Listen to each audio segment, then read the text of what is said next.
l'architecture et les thèmes liés à la ville. Voilà, on est très content de pouvoir concrétiser nos projets. Et très heureux aussi aujourd'hui d'accueillir Maya Ravero comme pour un premier cycle de conférences, qui sera suivi bien sûr par les deux conférences aussi avec Gilles Marchand, qui, je dois rappeler, a été un ancien enseignant à l'école d'architecture, plutôt l'Institut d'architecture d'Oran, et à l'occasion de la réédition du guide architectural d'Oran. Merci aussi à vous. Je vois que vous êtes venus nombreux et ça nous fait plaisir aussi de revoir certains amis qu'on n'a pas revus depuis des années.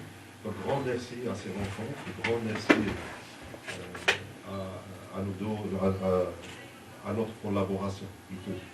Et tout à l'heure, j'avais proposé, on était en discussion, et j'avais proposé donc, à M. Romain de parler, ainsi qu'à Maya Ravero, de mettre ces rencontres sous le titre de l'hymne à l'architecture.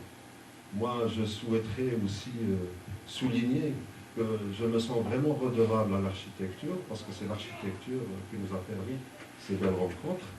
Et c'est surtout pour revenir à la conférence d'aujourd'hui, grand merci à l'architecture, parce que c'est grâce à l'architecture, André Ravero, que vous avez découvert. Voilà. André Ravero Pardon.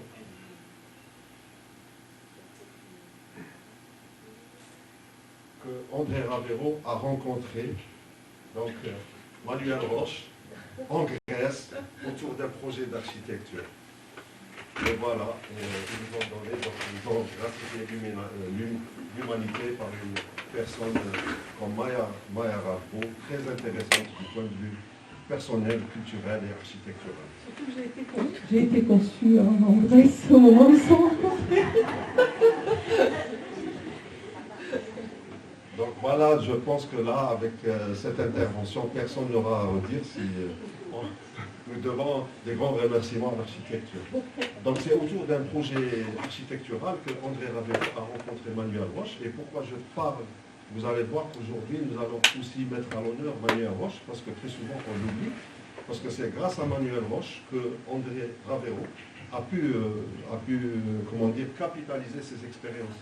Elle était derrière à prendre des photos et à transcrire, je parle sous le contrôle de Maya, à transcrire et retranscrire tous ces textes. Je confirme. Donc voilà, aujourd'hui nous profitons pour aussi lui rendre un hommage. Je dois dire aussi que André Ravero, Manuel Roche et Maya Ravero sont de grands amis de l'Algérie. Ils ont vécu donc une bonne période, ils ont passé une bonne période de leur vie en Algérie, entre Alger essentiellement et Radaya, et ils ont vécu et travaillé durant une bonne période donc en Algérie. C'est ce qui un petit peu la rapproche un peu plus par rapport à notre patrimoine commun, donc culturel, en termes d'architecture et aussi en termes de production intellectuelle. Parce que vous allez découvrir aussi, comme vous avez découvert en préparant cette conférence, que Manuel Roche est aussi romancière. Et donc voilà, André Ravero. Pardon, oui. Je voulais intervenir.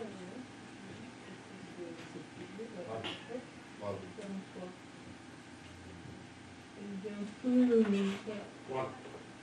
Donc, vous voyez, il est né en 2019, décédé en 2017. Et en 2017, justement, les amis d'André s'attendaient à ce qu'on arrive à fêter le centenaire. Malheureusement, il est parti 2 ans avant, mais on va dire que c'est... Mais il a laissé un grand legs sur le plan de la recherche sur l'architecture. Il a exercé donc en tant qu'architecte, d'abord en France, puis en Grèce, Mali et en Égypte, et beaucoup travaillé en Algérie. Il a été entre 1965 et 71 architecte en chef des monuments historiques. Et voilà. Et là, je dois souligner que c'était sous la présidence de Boumedienne. Donc, pour que Boumedienne fasse confiance à quelqu'un pour gérer le patrimoine des monuments historiques, donc il fallait bien le mériter. Il a créé donc l'atelier en 70, l'atelier d'études et de restauration de la vallée du Mzab. Vous allez découvrir tout à l'heure qu'il s'est vraiment investi dans la recherche sur le type architectural caractérisé par l'architecture vernaculaire dans la vallée du Mzab, et pour lequel il a laissé beaucoup de traces, donc beaucoup de croquis, beaucoup de dessins et beaucoup de documents graphiques superbement dessinés. En 1973, il crée l'établissement saharien d'architecture, d'urbanisme et d'environnement. Et en 1980, comme il a travaillé au Mali, il obtient le prix Aga Khan pour la maternité de Poti. Il est aussi médaillé d'argent de l'urbanisme, donc l'Académie d'architecture en 1983. Et en 2012, il est élevé au rang donc d'Achir, de l'ordre de mérite national d'Algérie. Et pour ceux qui suivent un petit peu la diplomatie algérienne, peu d'étrangers ont eu cette distinction. Donc ce qui rend un peu son statut, le statut d'André Ravero assez spécial par rapport à l'Algérie. Vous avez toute la liste, bon je ne vais pas énumérer la liste des projets. Il a eu une vie vraiment très très riche en conception, en recherche. Et sur la droite, vous pouvez voir sur le visuel la qualité de son trait. Donc voilà. Et aussi le centre d'intérêt. Lui, il cherchait toujours le rapport entre l'être humain par rapport au cadre bâti. Donc c'est pour cela que vous voyez dans tous ces croquis, dans tous ces dessins, des personnages dessinés à l'intérieur de ces bâtiments, juste pour donner l'échelle humaine et pour montrer combien les anciens faisaient attention aux gestes les plus simples pour construire leur maison. Il a fait aussi beaucoup de concours. C'est des concours qui n'ont pas été réalisés, mais au moins nous avons les traces. C'est-à-dire c'est très intéressant pour un architecte senior ou bien même pour un étudiant en architecture de voir un peu la qualité de ces propositions. Et j'invite les présents donc à découvrir un peu les dessins qu'il avait préparés pour tous ces projets. Aussi, André Ravero nous a laissé vraiment... il était très prolifique et il écrivait beaucoup, même en fin de vie. Et enfin, pour ceux qui ne le savent pas, vers la fin de sa vie, André Ravero avait perdu graduellement sa vue. Donc il était aidé, notamment par Manuel Roche, dans la transcription, et aussi dans les écrits et dans les dessins. Là, j'introduis un peu Manuel Roche, qui a aussi contribué à l'œuvre d'André Ravero, et qui a aussi à elle, qui a plutôt des publications personnelles, parce qu'elle était artiste, pas architecte, parce qu'il y a une grande confusion. Sur certains écrits, vous allez trouver qu'elle était architecte alors qu'elle n'est pas, mais elle est artiste. Elle avait fait ses débuts dans l'école des Beaux-Arts, à l'école des Beaux-Arts plutôt, mais beaucoup plus tournée vers la photographie.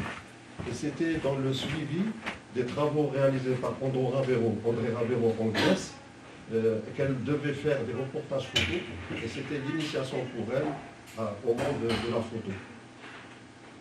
Et il y a des publications, je suis revenu, désolé. Il y a des publications communes donc, entre Manuel Roche et André Ravero, ce qui n'est pas vraiment très répandu et très connu. Souvent on parle d'André Ravero, mais alors que Manuel était co-auteur avec lui. Notamment, vous avez pour les deux titres, Le Caire esthétique et tradition, qui a été donc l'un des premiers ouvrages du couple, mais qui n'a pas eu beaucoup de succès en comparaison avec les écrits sur l'Algérie. Il y a l'autre livre, c'est Le sens et l'équilibre, un peu moins connu aussi, mais très très intéressant, d'après moi, je ne l'ai pas eu, mais d'après Maya Ravero, donc c'est un livre qui est vraiment très intéressant et qui introduit à la... Et voilà, donc grâce à l'architecture, nous avons connu donc Maya Ravero, et pour nous, nous avons eu l'honneur à Medinati de la recevoir en 2017. Donc elle nous a aussi gratifié, et grâce à justement à la collaboration avec l'Institut français, nous a gratifié aussi de 2 conférences, c'était à Oran et à Tlemcen. Et on a eu vraiment beaucoup de monde et surtout beaucoup d'étudiants, parce qu'il s'agissait justement de conférences organisées entre, dans les 2 écoles d'architecture. Et voilà, tout de suite, après le décès d'André Ravero, Maya aussi a témoigné donc, sur le colonne de Medinati, sur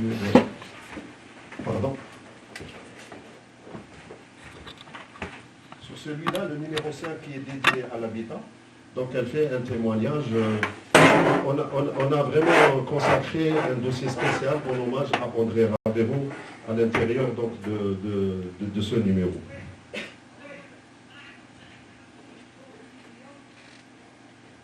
Et voilà, donc je pense que j'ai fait, parce que généralement quand on invite Maya Ravero, beaucoup de personnes pensent qu'elle n'est là que par affiliation.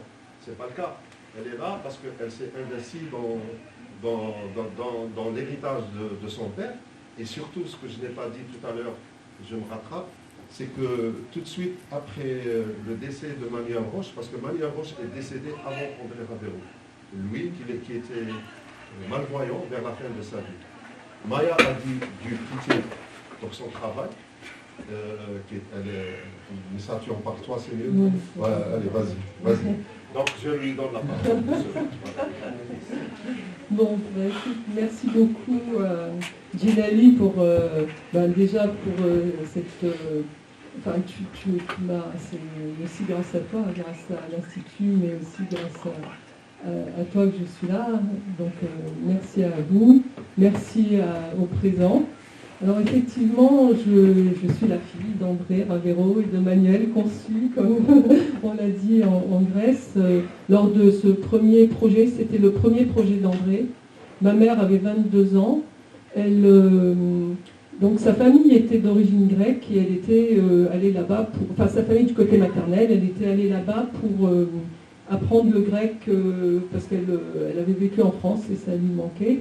Et elle a été en fait l'interprète de mon père qui avait besoin de quelqu'un parce qu'en fait il a reconstruit, il était l'architecte en chef de la reconstruction de 2 villages en Céphalonie qui avaient été complètement détruits par un tremblement de terre. Et il avait besoin de quelqu'un qui soit proche de lui pour faire l'intermédiaire, mais de son côté. Parce qu'il avait eu des interprètes grecs, et puis bon, il avait l'impression que certains Grecs avaient aussi envie d'obtenir un peu plus, de l'embobiner. et du coup, bon, c'était plus facile pour lui d'avoir quelqu'un à lui, comme il disait, et il disait aussi que comme il ne voulait pas payer son interprète, il a épousé. Bon, ça c'est la plaisanterie. Donc ma mère qui avait fait 2 ans d'études aux Beaux-Arts, mais qui n'avait pas fait d'autres études, a appris la photographie, comme tu l'as dit, sur ses projets. Elle s'y intéressait, elle s'est passionnée. Et par la suite, elle est devenue écrivain, elle est devenue même cinéaste. Elle a fait 3 films qui ont eu chacun des prix, toujours sur l'architecture.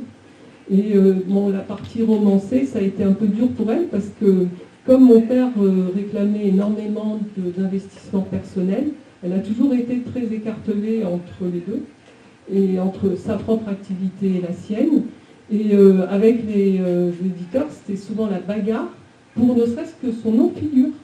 Et comme tu l'as dit, donc, notamment pour le Caire, elle est vraiment co-auteure, mais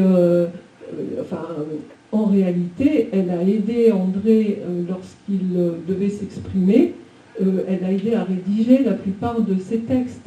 Lui était très, comment on peut dire, ce que je te racontais, alors je sais pas, ça va peut-être prendre un peu trop de temps. Bon, je vous raconterai ça après, si vous voulez.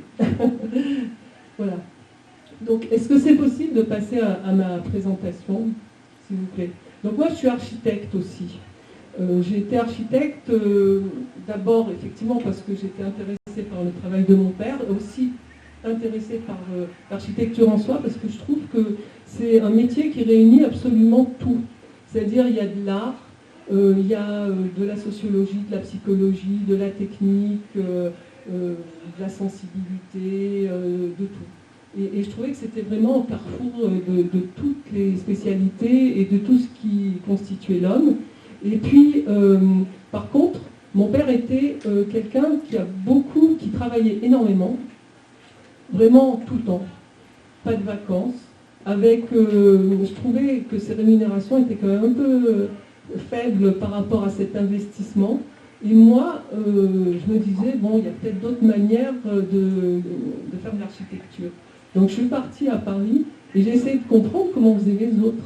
Donc je me suis dit, peut-être, comme j'ai vu que les gens souvent étaient, comment on peut dire, avaient une sorte de recul par rapport à sa démarche, parce qu'ils avaient l'impression qu'on voulait les maintenir, qu'on ne voulait pas leur permettre d'aller dans la modernité. C'est-à-dire, ils avaient l'impression qu'André voulait les maintenir dans une sorte de passé idéal qui en fait n'existait pas.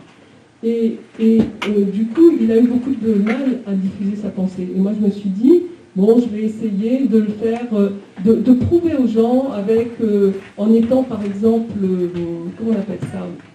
J'ai fait des études comme auditeur haute qualité environnementale, HQE.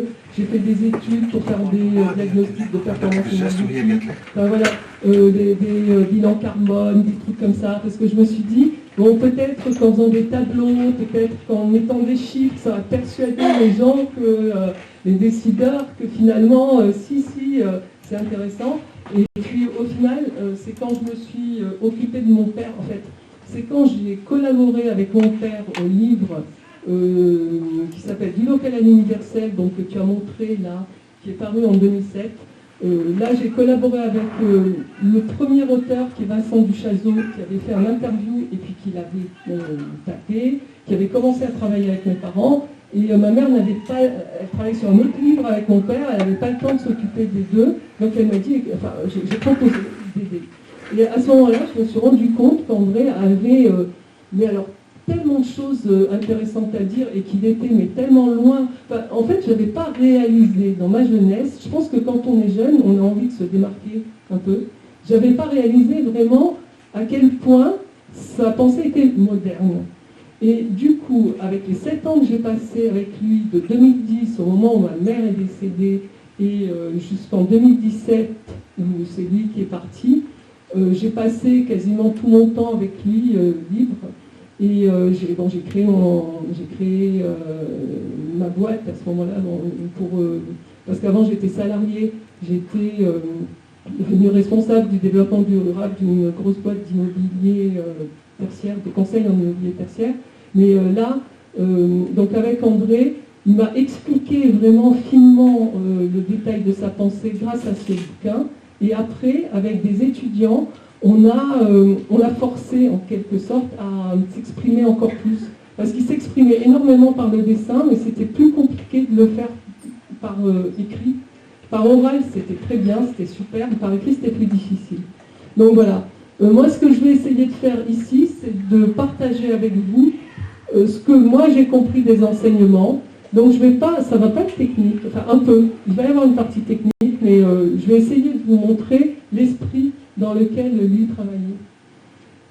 Donc au début, l'idée c'était, on parle de patrimoine aujourd'hui, on va évoquer en quelques mots comment, en tout cas moi je conçois et comment on peut l'interpréter.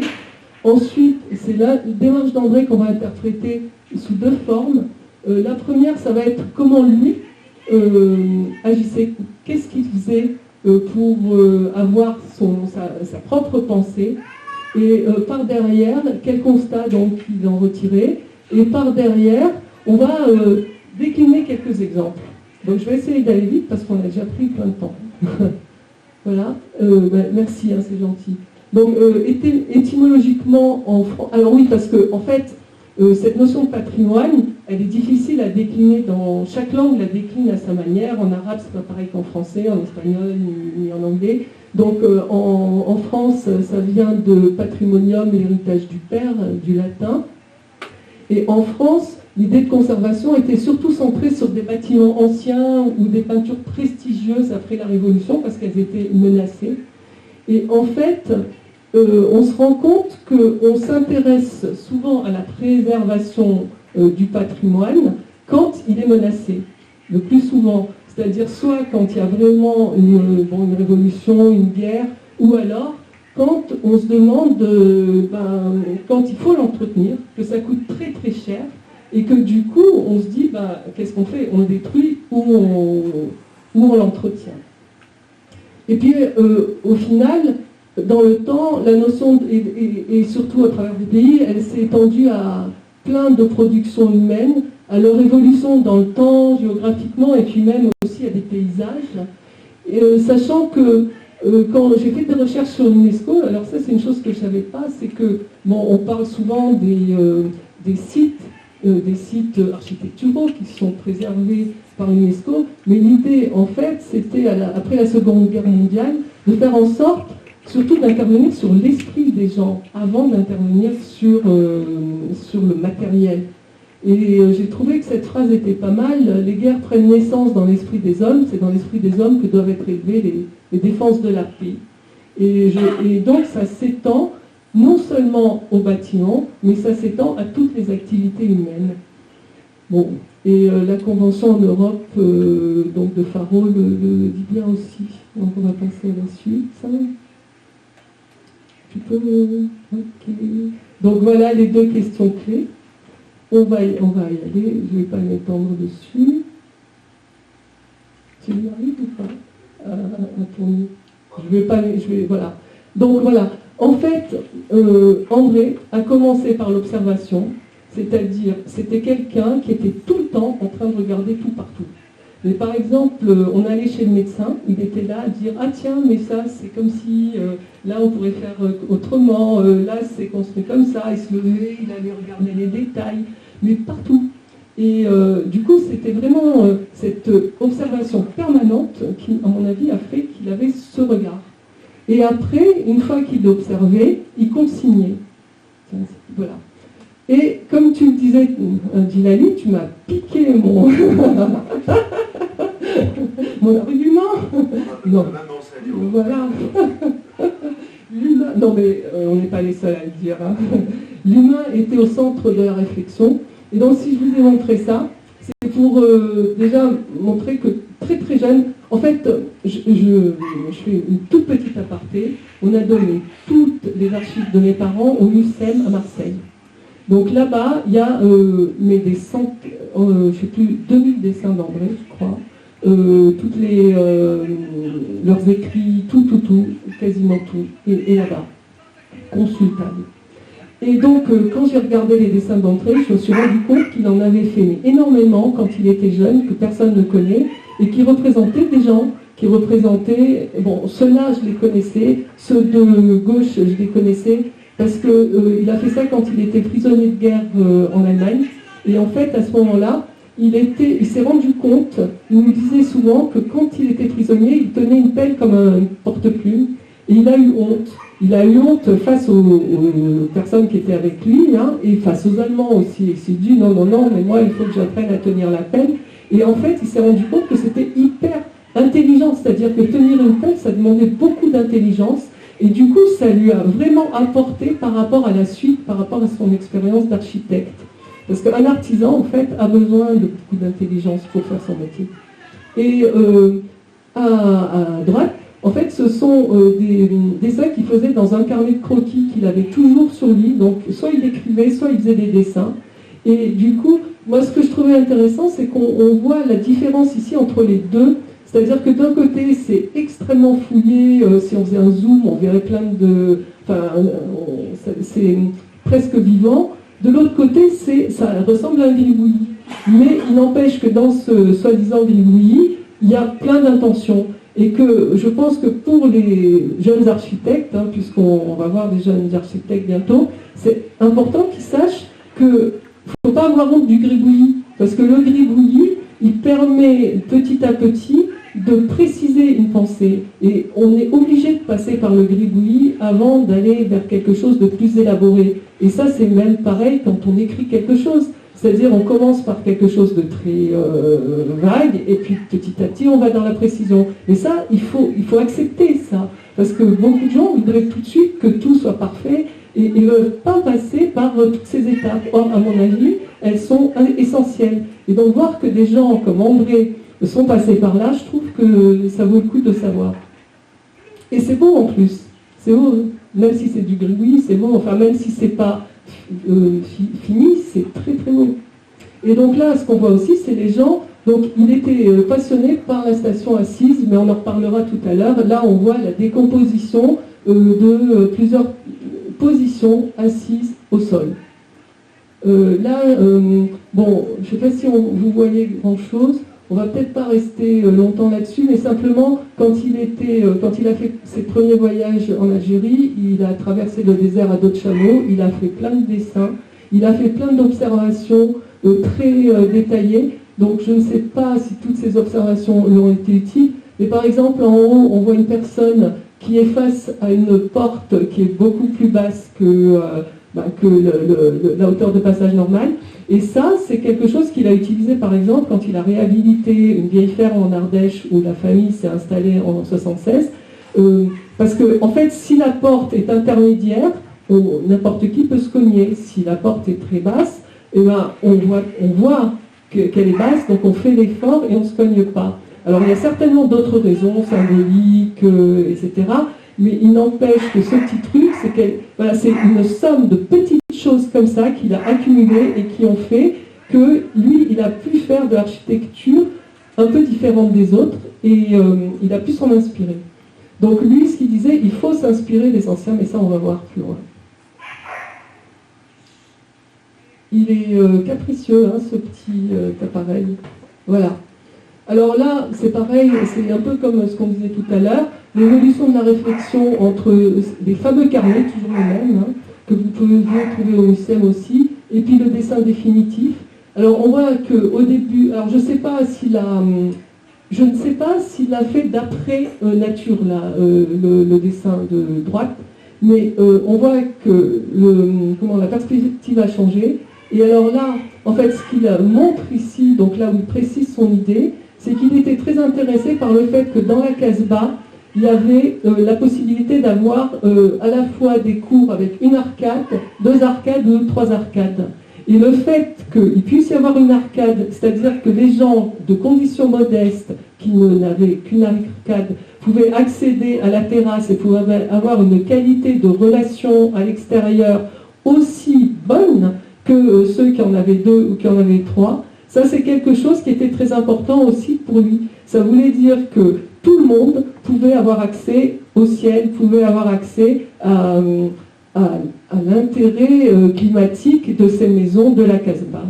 Bon, on parlera d'autres sujets après. Voilà. Alors là, en fait, c'est toujours pour montrer que il a consigné toute sa vie et il a fait un peu justement ce que l'UNESCO préconise, c'est-à-dire que c'était tous les dossiers que vous voyez à gauche, dans chaque dossier, il y avait une thématique qui concernait tous les pays, qui concernait toutes les époques, c'est-à-dire ça pouvait aller de la préhistoire jusqu'à des bâtiments complètement modernes, ça concernait tous les sujets, ça pouvait concerner des vêtements, ça pouvait concerner des poteries, ça pouvait concerner mais tout, et il les consignait comme une espèce d'immense banque de données. Alors aujourd'hui, on trouve ça sur Internet, mais à l'époque, il n'y avait pas Internet, Et il récoltait dans les livres, dans les revues, prenait des cartes postales, des photos de manuels, et il faisait des dessins. Et ça, c'est ce qui lui a permis, petit à petit, d'avoir une pensée élaborée. Et je crois que c'est pareil, si on ne se renseigne pas, si on n'accumule pas de la connaissance, c'est très difficile, je pense, d'avoir un regard large. Mais ça, bon, on le verra plus tard. Et bon, voilà, ça c'est un exemple, par exemple, de ce qu'on trouvait dans les dossiers à la thématique Antiquité. Vous avez à gauche un dessin qu'il a fait où il a regardé, je ne sais pas si vous voyez bien, vous voyez? Ok. Il voyait, en fait là il a dessiné des amphores en Grèce, sur des sites antiques grecs. Il a dessiné le petit canal qui était au pied de l'amphore dans le cas où il y a un problème de fissure dans l'amphore et là où l'huile pouvait s'échapper. Et puis donc dans le même dossier, on avait des extraits de revues de mode qu'il avait trouvées, qu'il avait découpées, mais bon, ce qui l'intéressait, c'était comment on peut dire, la colonne, mais en fait, il utilisait tous les supports, et il avait énormément de supports de ce type. Il avait même des hommes politiques, enfin bon, voilà, c'était assez étonnant. Et donc, en fait, une fois qu'on a fait l'observation, la consignation, il y a aussi la comparaison. Il avait l'habitude de dire que quand il est allé pour la première fois à Gardaïa, il a reçu un choc, mais alors vraiment quelque chose d'énorme. Il est arrivé la nuit, il s'est réveillé, c'était en plein été, il s'est réveillé à midi, il a ouvert les volets et il a reçu une espèce de déflagration lumineuse. Et là, il a regardé autour de lui, puis il s'est rendu compte que les bâtiments ne ressemblaient absolument pas à ceux qu'il connaissait lui dans sa Normandie d'où il venait. Et il s'est posé des questions, il s'est dit, il y a quand même une réponse, enfin il y a une raison pour laquelle c'est comme ça. Et il s'est rendu compte qu'en fait, toute l'architecture du Nab était faite pour un climat sec et chaud, donc où il pleuvait très rarement, donc il y avait des petites ouvertures. Bon là on ne le voit pas, donc il y a deux ouvertures assez petites, on les verra de l'intérieur. Hein. On ne voit pas non plus que normalement il y a des ouvertures pour les ventilations, mais en tout cas autour, dans le mur d'enceinte de la maison, il n'y a pas de fenêtre sauf ces ventilations. Et donc là, on peut le comparer à l'opposé à ce qu'on voit à Lyon, par exemple, cette espèce de dentelle de pierre, en fait, où les gens, même avec un matériau comme la pierre, ont essayé, mais depuis dès que ça a été possible, de faire entrer la lumière. Pour moi, j'appelle ça quasiment des rideaux. Aujourd'hui, on voit quelque chose qui s'appelle... Enfin, on les voit en métal, là, ils ont essayé de les faire en pierre. Mais on voit que là, de ce côté-là, c'est la lumière. On a besoin de lumière, on fait tout pour en avoir. Donc, et après, derrière, il y a l'interprétation de tout ce qu'on a vu.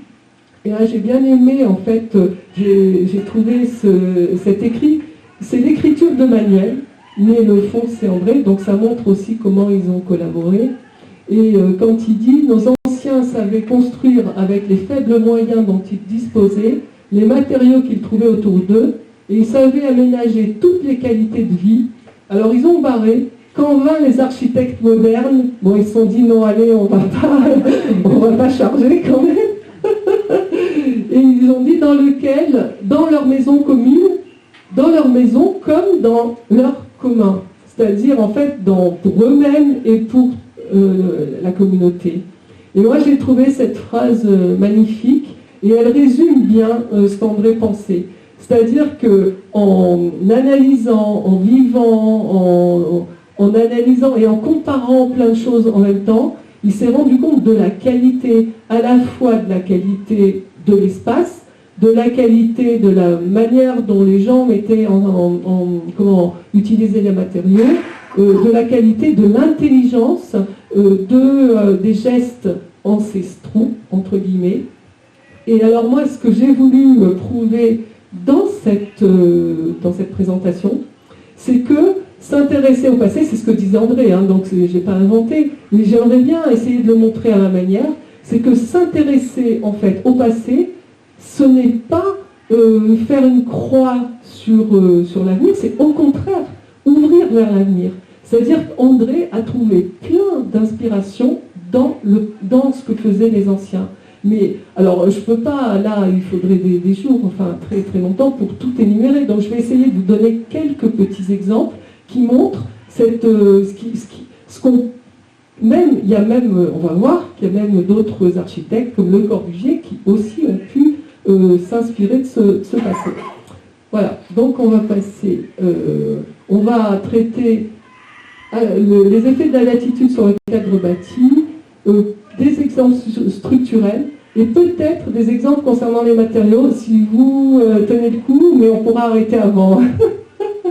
Parce que, bon, c'est pas évident. Alors, climat, quelques observations.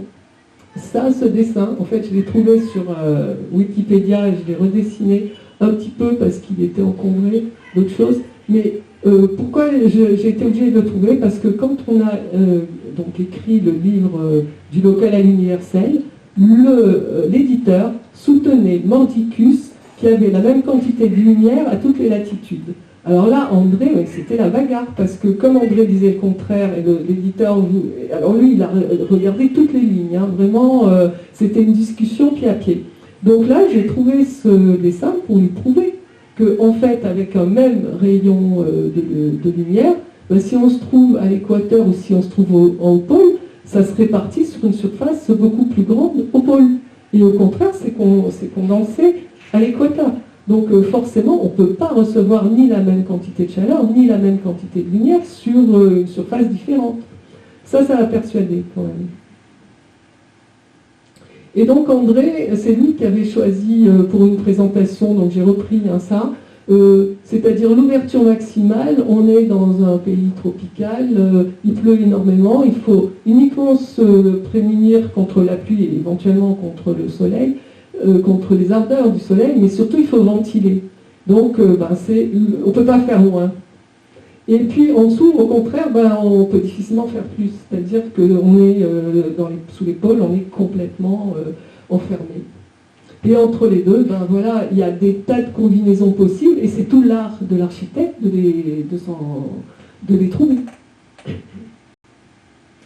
Il avait, pardon, excusez-moi, il avait observé aussi que plus on descendait vers l'équateur, ou montait vers l'équateur, non, descendait vers l'équateur, on va dire, et plus quand on avait des ouvertures comme une sorte de patio ou un éclairage zénithal, en fait, les côtés se rétrécissaient de manière justement à calibrer cette lumière.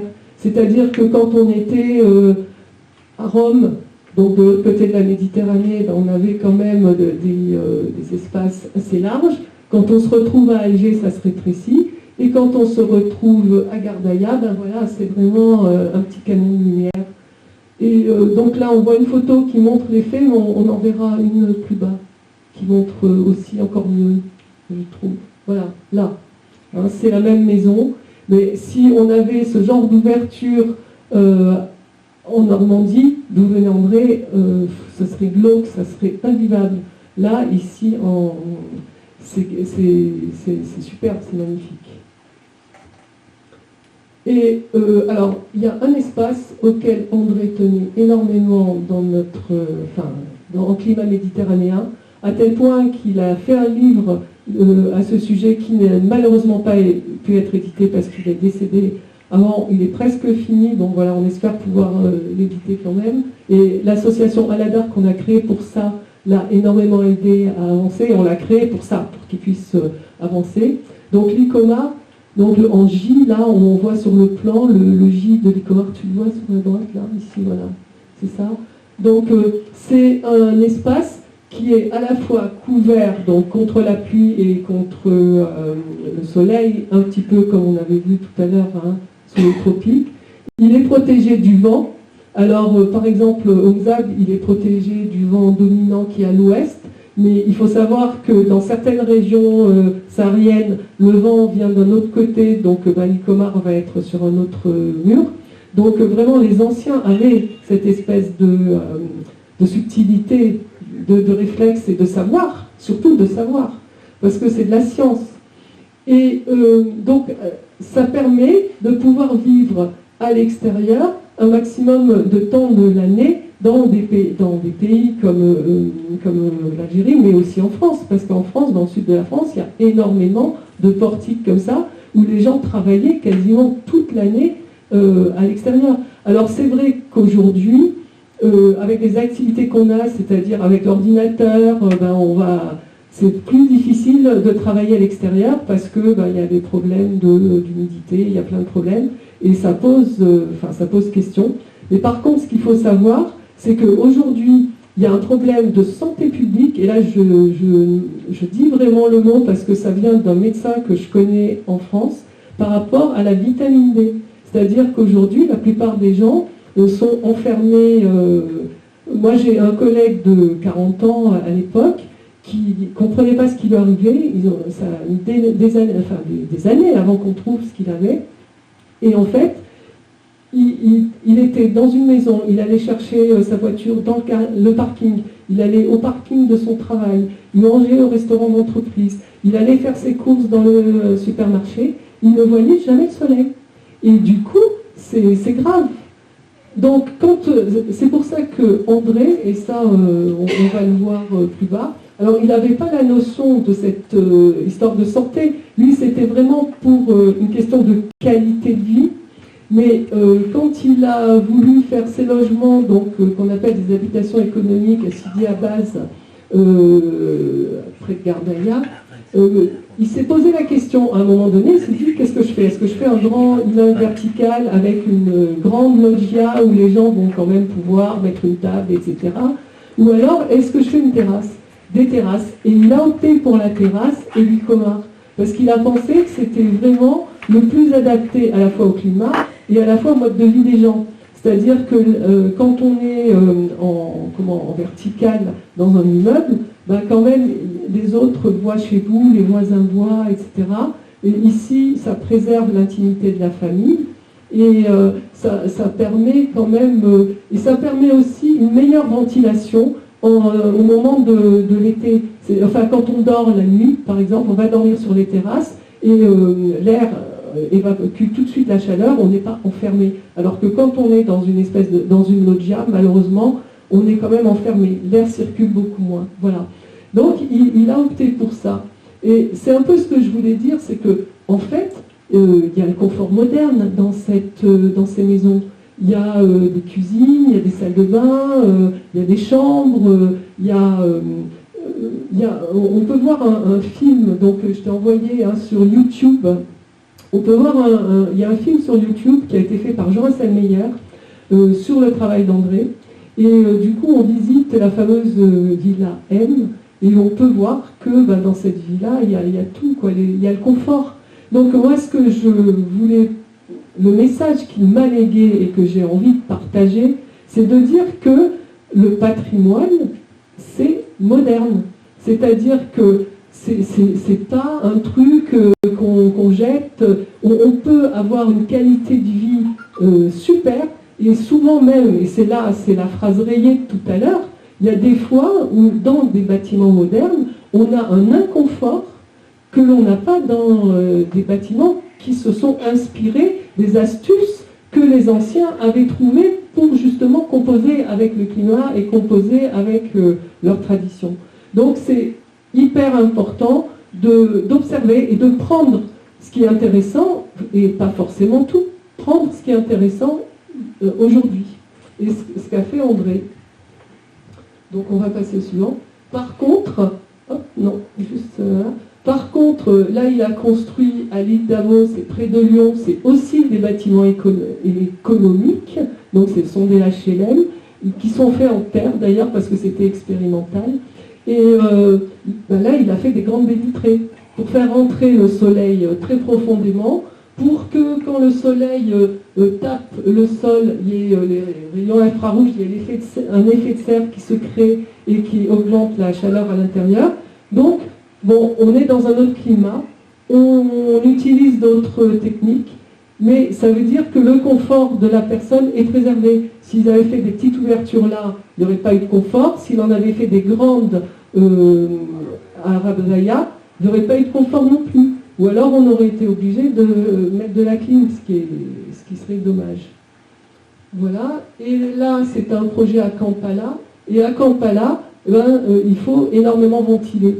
Donc là, André a aidé d'ailleurs avec d'autres collaborateurs, notamment Philippe Lowers, a conçu un bâtiment où l'air est tout le temps en train de circuler entre les façades nord-sud, qui sont les façades où l'air circule le plus. Par contre, donc tiens, vas-y, passe au suivant, si tu peux. Voilà, hop, on monte. Par contre, voilà, pour les façades est-ouest, comme le soleil est bas, il met un mur masque. Alors, on n'a pas parlé tout à l'heure, mais en fait, par rapport aux matériaux, ce qu'il disait aussi, c'est que lui, il utilisait les matériaux qui étaient disponibles sur place. Donc, si c'était de la terre, il utilisait de la terre. Si c'était du parpaing, il utilisait du parpaing. Donc, à Gardaïa, par exemple, il a utilisé un peu de pierre au rez-de-chaussée, et à l'étage, pour que justement ça soit plus économique, il a utilisé du parpaing, mais devant le parpaing, il a mis une paroi très fine qui était ventilée, ce qui faisait que le soleil ne tapait pas, n'échauffait pas le parpaing, et donc la qualité du parpaing qui laissait trop passer la chaleur, là justement était contrée. Et ça, là, il l'a fait à l'est et à l'ouest, parce qu'il l'a fait ici aussi, il a prévu ici aussi, parce que en fait le soleil était incliné en biais. Et il l'a fait, donc il a fait des brise-soleil, comme vous voyez en partie basse, pour qu'on puisse voir à travers. Et en fait, ce qui est original chez André, parce que les brise-soleil, il y a plein d'architectes qui l'ont fait, mais ce qui est original chez André, c'est qu'en fait, il a même mis des brise-soleil devant des murs opaques. C'est-à-dire, il les a pas mis que devant les fenêtres. Il les a mis, justement, l'idée, c'est de faire en sorte que le mur ne s'échauffe pas. Et ça, on n'y pense pas forcément.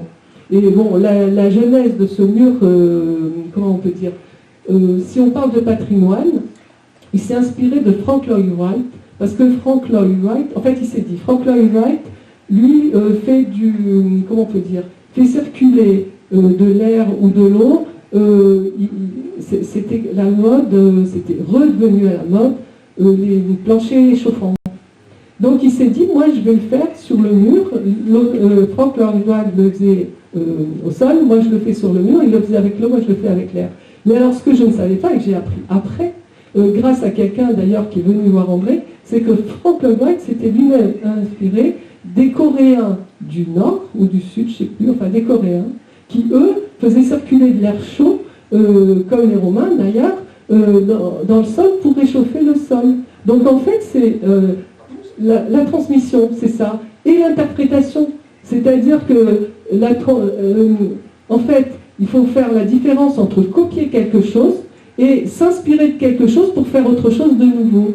Et moi, j'ai trouvé là que cette espèce de rebond entre la tradition, l'architecte, notre architecte, etc., c'était fabuleux, quoi. C'était une vraie démonstration. Et donc là, c'est vos petits, alors j'ai pas... Comme l'objectif n'était pas de voir tous les projets d'André, là c'était pour montrer pareil qu'il faisait circuler l'air. Il y avait, on voit l'œil, le fameux œil d'André, c'est-à-dire qu'il mettait l'humain au centre, ce que tu disais, et aussi l'œil symbolisait ce que l'homme voit. Et pour lui c'était hyper important que à chaque fois cet œil-là soit satisfait tout le temps. Et donc, il faisait attention à chaque fois à ce que, dans chaque position où on s'installait de manière durable, il y ait quelque chose d'agréable à regarder.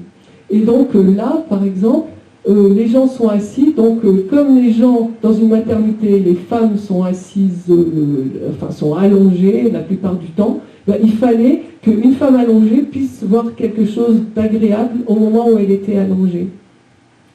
Alors après, il y a aussi, il y a une casquette pour éviter aussi que le soleil ne chauffe trop à l'intérieur. Il y en a une de l'autre côté, qui est plutôt une galerie. Il y a une précaution qu'André avait voulu prendre, il avait voulu mettre sur la gauche des banquettes qui n'ont pas été réalisées à son grand désespoir, parce qu'il savait que les gens s'asseyaient par terre, et lui, il pensait que c'était bien qu'il s'asseye en tailleur, mais un petit peu haut pour être éloigné du passage, de la boue, etc.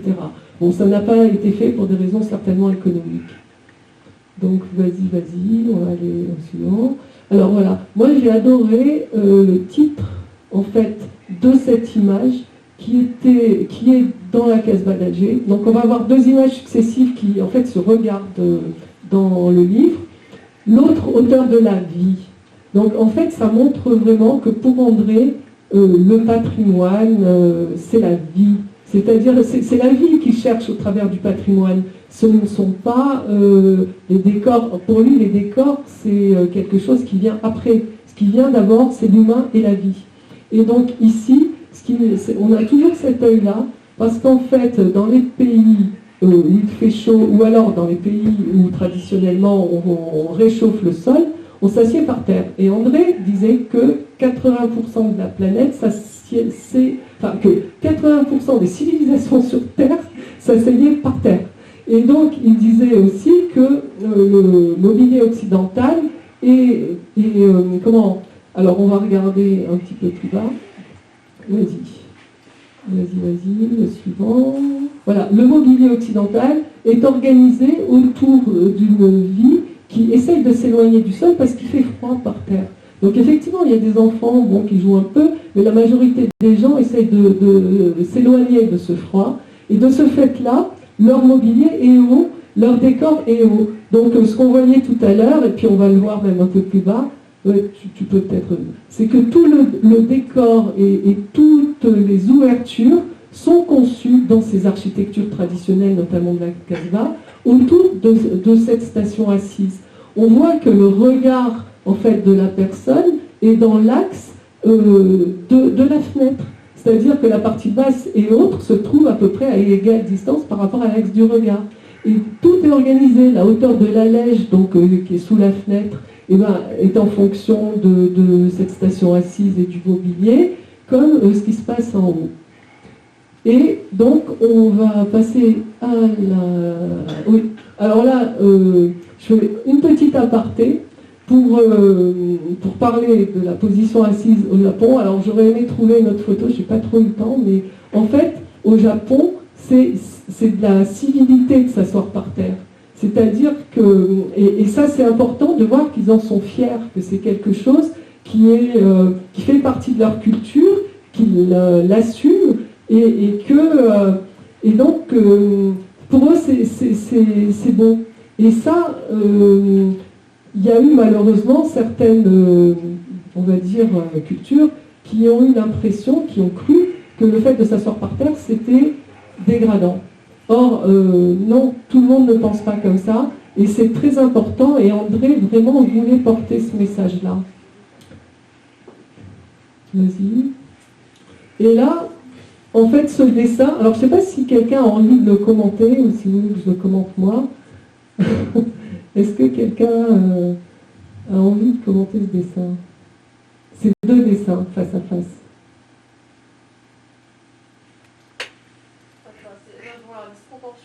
Les ouvertures dites orientales par rapport à du mobilier occidental. Il y a une certaine démesure. Oui, voilà, tout à fait. En fait, ce qui se passe, il y a quelqu'un d'autre qui voudrait... Par rapport à l'éclairage. Oui, voilà. Alors, ce qu'André voulait montrer, donc tout à l'heure, on a vu le dessin de la maison traditionnelle de la Casbah où la personne est assise par terre.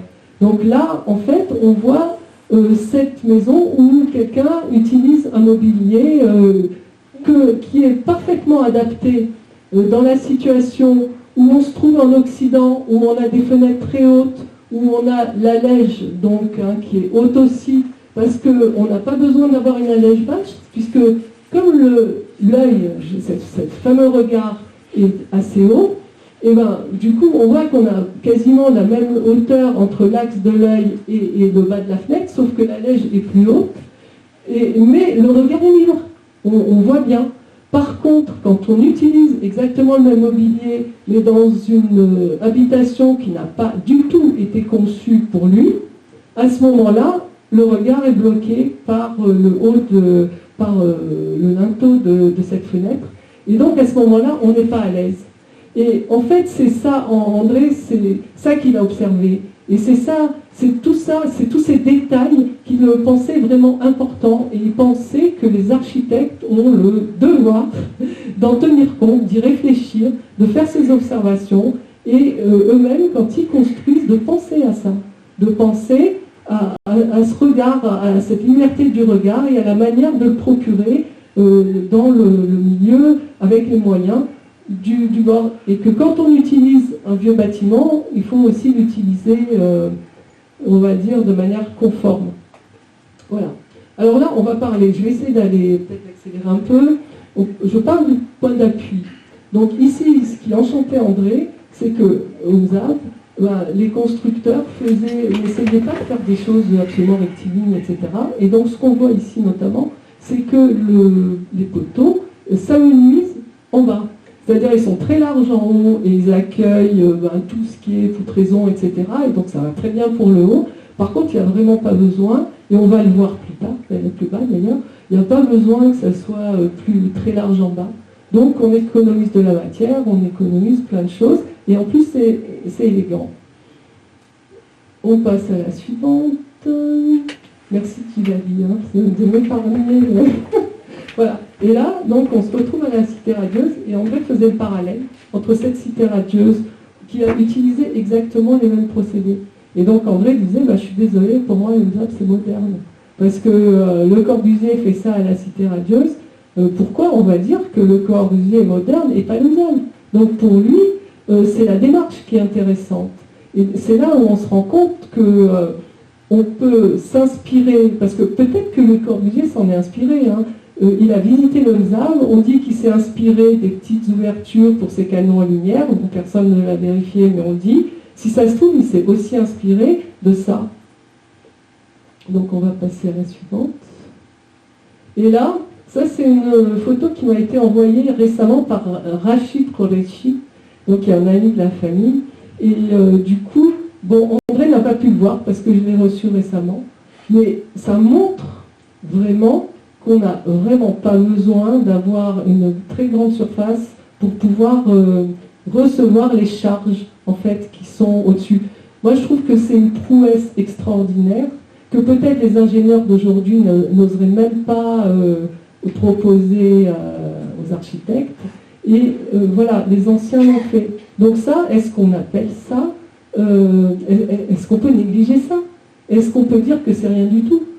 Bon, c'est pas de la décoration prestigieuse, tout est simple, mais il n'empêche qu'il y a une telle élégance dans ce qui est fait que franchement, moi je trouve ça époustouflant. Et je trouve que c'est une belle démonstration. Je ne sais pas ce que vous en pensez, mais... En plus, oui, il s'agit d'une mosquée en Asie centrale. Voilà. Et alors on voit qu'après, bon, ça repose sur très peu, mais après il faut répartir, parce que le problème de ce poids, c'est que ça peut poinçonner le sol. Donc effectivement, après, il y a un petit plot pour répartir. Donc c'est vraiment une décomposition parfaite de la manière dont les forces se répartissent et dont elles sont accueillies au mieux. Alors, vas-y. Voilà. Alors après, on va passer sur le sujet de la porte à pivot. Là, vous pouvez trouver, André a fait une conférence sur la porte à pivot. Alors c'était des jeunes étudiants d'architecture de Marseille qui étaient stagiaires chez Aladar et qui avaient préparé ça avec André. Ils avaient vraiment très peur que les étudiants s'ennuient. Et en fait, pas du tout, ils ne sont pas ennuyés. La conférence est disponible sur Internet, vous pouvez la trouver en libre accès. Bon. Moi, je ne vais pas tout vous montrer, c'est juste un petit exemple, c'est pour les portes à pivot qui sont très très lourdes et pour qui traditionnellement c'est vraiment plus intéressant, comme on l'a vu tout à l'heure, que tout le poids soit concentré sur un seul point. Après, on empêche le basculement par en haut, mais vraiment c'est ce qui se fait traditionnellement. Donc là, c'est un hôtel particulier à Paris. Vas-y, s'il te plaît. Là, ce sont les portes traditionnelles à Alger. Et là, c'est des portes dans la Médina de Fès. Alors, je n'avais pas assez de détails pour prendre tout, mais on voit quand même le pivot. Et alors là, c'est une porte inspirée de l'ancien en termes de décor. Par contre, il y a des charnières. Donc, on voit que finalement, voilà, c'est qu'est-ce qui est ancien, qu'est-ce qui est moderne, etc. Là, on est un peu confus, on ne sait plus. Et bon, moi je ne me permets pas de juger, simplement je dis, bon, le décor est ancien, mais par contre, le pivot ne ressemble pas à ce qu'il y avait avant, c'est tout. Et on va aller à la suivante. Par contre, le Corbusier, lui, dans la même immeuble qu'on a vu tout à l'heure, voilà, la cité radieuse, eh ben, il a mis une porte à pivot très lourde donc, mais qui fonctionne. Est-ce que c'est moderne, ça? Est-ce que c'est ancien? Quand on a vu toutes les portes à pivot anciennes, est-ce que c'est la tradition? Est-ce que ça n'est pas? Bon, je pose la question. Concernant le minaret, j'avais demandé à André, mais qu'est-ce qui t'intéresse tant? Enfin, qu'est-ce qui est si beau dans l'architecture du ZAD? Et il m'a donné des exemples, et il y avait cet exemple du minaret. Il m'a dit, moi, ce que je trouve intéressant dans ce minaret, c'est qu'il rétrécit en montant. C'est l'inverse de ce qu'on a vu tout à l'heure, justement, pour la pluie. C'est-à-dire que là, c'est un minaret creux. Donc, en fait, il y a 4 côtés, il faut une base bien solide, et après, eh ben, ça se rétrécit parce qu'on n'a pas besoin d'avoir beaucoup de matière en haut. Sur un plan aérodynamique, on n'a pas besoin.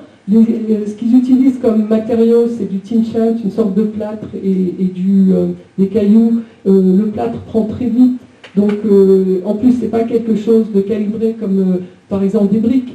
Quand on fait, il y a des minarets comme ça qui sont verticaux avec des briques et ça se justifie parce que si on faisait un truc en biais, ça serait trop compliqué sur le plan, on va dire, de la mise en œuvre. Mais là, une mise en œuvre très simple, il n'y a absolument pas besoin que ça soit droit et c'est super joli et c'est efficace. Voilà. Ouais. Alors voilà, est-ce que vous en avez assez ou je passe... J'ai encore, on va dire, un truc sur les linteaux. Bon, bon, allez, on va essayer d'aller vite sur les linteaux. Donc là, l'exemple du franchissement. Donc ça, vas-y, si on va... Ah, il n'y a plus de pile. Ah ben c'est qu'elle a décidé qu'il fallait arrêter. Ah non. D'accord. Bon, alors, ce qu'André a observé, c'est que dans l'architecture ancienne, on peut dire, le bois est très encastré dans la pierre, alors que quand on fait des linteaux, donc ce qui est au-dessus de la porte, de la fenêtre de pierre, au contraire, il y a très peu d'encastrement. Et ça paraît, on se dit, mais non, mais ça va tomber, pourquoi il y a si peu, etc. Donc en fait, vas-y, on va descendre, on va aller au suivant. Donc là, il a théorisé la chose. Donc ça a été fait avec l'association Aladar. Là, c'était des stagiaires qui étaient à la fois étudiants d'architecture et à Centrale Lyon. Donc, en plus, ils avaient un laboratoire de recherche, enfin, ils travaillaient un peu avec leurs copains, donc ils ont pu approfondir la question de la matière. Bon, c'est pas non plus transcendant, mais en tout cas, ça, c'est des fiches qu'on peut trouver sur Internet, sur le site de l'association Aladar, qui sont en libre accès, que vous pouvez charger. Et donc, ce qu'il dit, c'est qu'en fait, quand on fait du béton, on comprend plus comment la matière fonctionne parce que tout est réglé par des ferrailles qui sont cachées par le béton. C'est ce que disait aussi Hassan Fatri quand il a fait la préface d'une ZAP. Et en fait, ça trouble. Mais on peut faire ce qu'on veut, en fait. On peut faire n'importe quoi. Par contre, quand on utilise, donc on va descendre, quand on utilise d'autres... ça va, la pile, elle veut bien, mais non, elle ne veut pas. C'est bon. Hop, ouais. Donc là, on oppose la même chose que tout à l'heure, hein, c'est le schéma. Et ici, donc, d'un côté, il y a le comportement du bois, d'un autre côté, il y a le comportement de la pierre. Donc quand on a du bois, on a des fibres qui sont les unes contre les autres, et quand on appuie en haut, c'est-à-dire quand le mur, par exemple, appuie en haut, le bois se courbe, et les deux côtés se remontent. Et donc, l'idée, c'est, en l'encastrant fortement, c'est de peser sur les extrémités de manière à mettre ce bois en tension et à faire que ce qui était descendu remonte. Et ça, c'est possible comment? Parce que ces fibres, elles sont collées les unes aux autres, comme ça, il y en a plein, elles sont très longues, et donc même s'il y en a quelques-unes qui cassent, il y a les autres qui rattrapent, et de ce fait-là, même avec des charges assez lourdes, ça tient. Par contre, de l'autre côté, la pierre, c'est des tout petits grains qui sont les uns à côté des autres. Donc en fait, quand on appuie sur le côté, ça fait un effort tellement violent à l'intérieur de ces grains qui vont tout de suite se désolidariser. Et de ce fait-là, comme il n'y a pas les fibres de tout à l'heure pour que ça tienne, ça casse. Et on le voit, donc on va descendre. Là, on a un petit exemple, voilà, où même s'ils ont essayé de soulager en haut, ben, ça a cassé. Et j'en ai plein d'autres photos, mais non, je ne les ai pas montrées. Voilà. Donc, c'était tout, je veux dire, ce que je voulais montrer. C'est-à-dire, je n'ai pas voulu faire un cours Enfin, c'est pas un cours, quoi. Voilà, c'est des exemples, c'est la manière dont ils fonctionnaient. J'ai trouvé que ça pouvait être une approche plutôt peu intéressante. C'est beaucoup plus un bel exposé. Merci sur les réflexions d'André Ravero, et je pense que les amis qui sont avec nous réalisent la chance que nous avons, que d'avoir un témoin direct, donc de première main, de surcroît architecte, donc pour commenter et interpréter tous les travaux et tous les legs, tous les documents qui sont laissés par André Ravero. Pas tous, hein, parce que... c'est ce que justement, c'est ce que j'allais dire. Oui, c'est ce que j'allais dire, parce que franchement et personnellement, ce soir, j'ai appris beaucoup de choses, alors qu'à chaque conférence, donc, il y a beaucoup d'idées qu'on découvre, très intéressantes, qu'on découvre chez André. Ouais, non, parce que c'était hallucinant tout ce qui... Quand, par exemple, avec l'association Aladar, à la fin, il y avait 5 stagiaires ensemble, ils faisaient chacun des tas de trucs, et il avait toujours une idée, on se disait, non mais comment on va faire pour pouvoir faire en sorte que ces idées, enfin de les écrire, enfin de les retracer. Absolument. Et aussi c'est merveilleux ce que fait l'association Aladar, parce qu'elle est en train justement de pousser un peu la réflexion plus loin avec la participation des plus jeunes. Donc très souvent, ils accueillent des stagiaires, donc étudiants. Alors ils en accueillent plus pour l'instant là, parce que depuis le Covid. Non, là ça s'est arrêté. Mais par contre ils font des expos. Là on est en train d'écrire un livre donc avec certains membres de l'association Aladar sur les dessins d'André justement. Donc l'idée, avec le MUSEM, à la collaboration du MUSEM, on va essayer de faire un livre. Et voilà. Mais bon, c'est bien, c'est écrit. Donc voilà, je relis la phrase qui est écrite derrière, le débat est ouvert. Je ne sais pas s'il y a des questions. Certainement, des interventions. Oui. Vous allez vous présenter. Oui. D'accord. Je ne sais pas, il y a un micro-baladeur, on passe ici. Les intervenants passent ici. Il y a un micro-baladeur. Il y a un micro. Merci Romain. Oui. Bon, vas-y, Najat, parce que tu as la voix qui porte.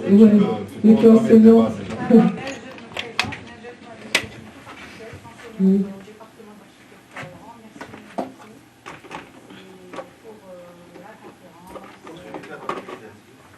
Désolée. Je suis un peu de culture. Ouais. Oui, tu es bien placé pour le mieux placé que moi. Parce que si je devais parler des contributions, on passerait la soirée. Je vais fermer la parenthèse. Donc, le micro est invité. oui. Ok, merci beaucoup. Donc voilà, c'est toujours un plaisir de voir les dessins de Ravero, de voir son architecture, sa façon de penser. C'est tellement bien raconté. C'est tellement bien raconté. Moi, j'aurais une question parce que, comme j'enseigne, nos étudiants, très souvent, quand ils veulent faire un projet, et d'ailleurs, je leur fais toujours cette remarque, ils nous font une analyse du site. Ils nous présentent comme ça des plans avec la coupe du soleil, le vent. Mais en réalité, ils ne savent pas travailler avec ça. Donc, André Ravero, j'imagine qu'il n'a pas appris ça à l'école. D'ailleurs, quelle école il a faite? C'est une bonne question. Est-ce qu'elle a fait une école? Est-ce qu'elle a été autodidacte comme le Corbusier, puisque vous le citez? Et j'imagine qu'il a énormément observé pour arriver à à la finesse du détail, arriver à dire voilà comment je dois mettre mon allège pour que la position assise, on puisse apprécier, etc. J'imagine qu'il a appris un peu sur le tas. Mais nos étudiants ne savent pas, et pas uniquement nos étudiants, beaucoup d'architectes. Par exemple, si on leur donne la rose des vents, moi-même je l'avoue, devant tout le monde, je ne sais pas faire un projet en utilisant la rose des vents. Je ne pourrais pas vous dire vous affirmer ça. Donc comment y arriver? Peut-être pas d'une manière aussi parfaite qu'André Ravero, mais au moins aller vers les alors, je ne sais pas si... Autre chose, juste une petite information. Là, vous m'avez un petit peu... vous m'avez un petit branché sur le sujet. Effectivement, Ravero, quand il est parti en Grèce pour justement assurer la reconstruction après le tremblement de terre, avant, il devait le faire à Orléans-Ville. Alors, je vais te donner des précisions. Vous donner des précisions. On peut se tutoyer. D'accord. Entre confrères. Voilà, merci. Ok. Alors, ça fait beaucoup de questions. Je vais essayer de répondre.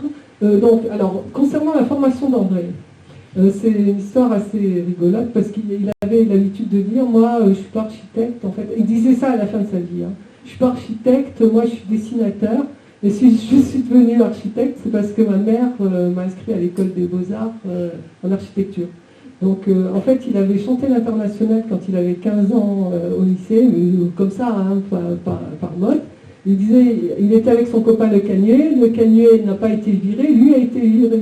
Et comme la mère avait peur qu'il se fasse gronder par le père, elle a dit, bon, allez, on t'inscrit à l'école d'archi. Et lui, il voulait dessiner, donc il est rentré là complètement par hasard. Donc il est rentré à l'école à 15 ans. C'était l'école des beaux-arts. Après, il y a eu la guerre et il y a eu un gros changement. Donc avant la guerre, c'était très orienté vers le dessin. Et après la guerre, ça a quand même beaucoup changé. Et c'était beaucoup plus l'architecture moderne, etc. Il est allé voir Auguste Perret, et je crois que c'était son maître, comme on disait à l'époque. C'est lui qui lui a vraiment apporté quelque chose de fort. Auguste Perret n'était pas architecte, par contre il avait un atelier, et lui, donc, c'était un entrepreneur. Et il leur a donné beaucoup d'indications sur la manière dont les matériaux... c'est un entrepreneur et un poète. Il faut lire, alors je ne sais plus quel est le nom de ce bouquin d'Auguste Perret. C'est une Bible, je pense, dont André s'est inspiré. Il disait en gros que... l'architecture, c'est de la poésie, enfin voilà, qu'il faut être poète, il faut être architecte, mais que la matière, il faut, zut, c'est dommage, franchement, je vous l'enverrai, je demanderai à Djilali de vous l'envoyer parce que c'est une phrase extraordinaire et qui, en fait, allie technique et poésie. Voilà. Et donc, André a été, je pense, surtout impressionné par ce maître-là. Et donc il a eu son diplôme tardivement parce qu'il a vécu 4 ans prisonnier pendant la guerre. Et après il a beaucoup travaillé aussi chez d'autres, donc ça a peut-être un peu retardé. Et donc, alors la question, je crois, il y avait des roses des vents des fois sur dans les études, mais c'est surtout l'observation. L'observation, et la réflexion. C'est-à-dire, et l'observation, justement, ces bâtiments anciens. C'est-à-dire, comment avaient fait les anciens pour répondre à ces problèmes. Et en regardant les bâtiments, ils comprenaient ce qui se passait vis-à-vis du climat. Donc c'était, je pense, un aller-retour entre ce qu'ils voyaient, ce qu'ils pensaient, ce qu'il avait étudié pendant des années sans savoir si ça lui servirait un jour, et puis hop, qu'il lui était utile. Voilà, c'est l'ensemble. Belle architecture. Oui. Alors j'espère que j'ai répondu. Oui. Tant mieux. Tremblement de terre, Orléans-Ville. Alors, oui. Alors là, c'est une histoire un peu complexe. Parce que André, donc son premier travail, il est allé en Grèce. Il est venu à Orléans-Ville. Il a travaillé pendant, je sais pas, presque un peu moins d'1 an, je crois, à Orléans-Ville. Parce que ce qui s'est passé, c'est que pendant ce tremblement, en fait, avant le tremblement de terre de Grèce, c'est les Français qui ont financé ces maisons en Grèce. Avant, il y avait eu une catastrophe aux Pays-Bas. Ils avaient obtenu énormément d'argent pour aider. Alors ils se sont dit, quand il y a eu le tremblement de terre en Grèce, ils ont fait appel à contribution, ils se sont dit, bon, on va avoir le même argent pour les Grecs. Donc ils avaient calibré la mission pour le même argent qu'ils avaient eu pour le Pays-Bas. Sauf que non, ils n'ont pas reçu les mêmes subsides. Enfin, parce qu'ils ont fait appel au don, quoi, de tout le monde. À ce moment-là, donc mon père il était parti, il a commencé les études, il a été obligé d'arrêter. Il est venu à Orléansville avec ma mère. Il a commencé à travailler là-bas, mais comme ma mère voulait retourner en Grèce, elle a un peu manigancé pour qu'ils y retournent.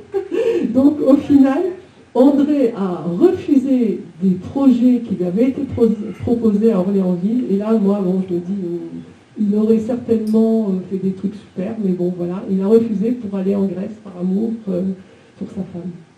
Et il est retourné en Grèce.